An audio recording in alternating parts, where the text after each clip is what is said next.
In today's video, I'm going to teach you how to extract images from a PDF file using Adobe Acrobat Pro DC.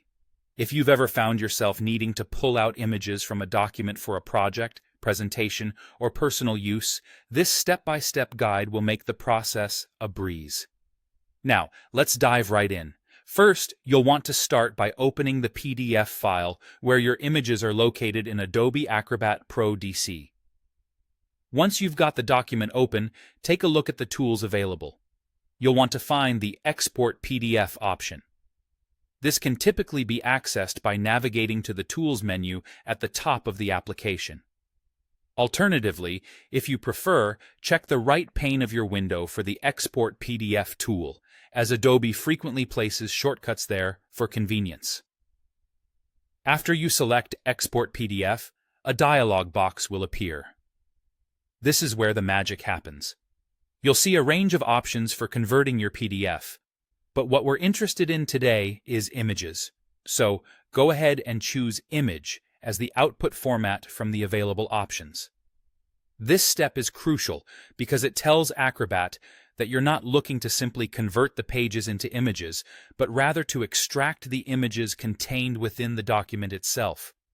Next, you'll need to pick the type of image format you want for your extractions. Adobe offers several choices including JPEG, PNG, and TIFF. The choice depends on your specific needs. JPEGs are generally smaller in size and are ideal for web use, while PNGs offer higher quality with transparency options, and TIFF files are often used for professional publishing due to their high fidelity. Now, here's a critical step. Make sure to enable or check the option for Export All Images.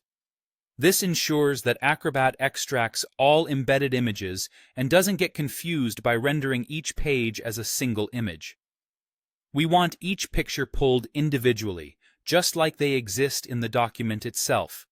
The next part is easy. Once you've set all your preferences, click Export. A prompt will then ask you to choose the folder or location where you want these images saved. Select your preferred directory. It might be helpful to create a new folder specifically for these images to keep everything neat and organized, especially if your PDF contains numerous pictures. With everything set, Acrobat will go to work, extracting the images and saving them to the location you specified. Now you'll have each image at your fingertips, extracted directly from the PDF and ready for whatever project you have in mind. And there you have it. The process is straightforward and efficient, making it easy for you to access the media content of your documents without hassle. Thanks for watching, and happy extracting!